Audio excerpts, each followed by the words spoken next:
بخیر و برک کے مہینے تو نور لے کر آیا ہے،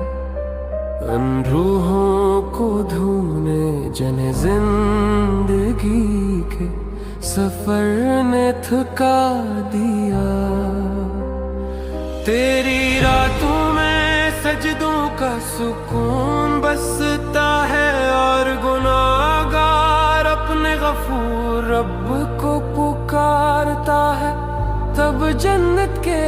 ابدی دروازے کھول دیے جاتے ہیں، اور میرا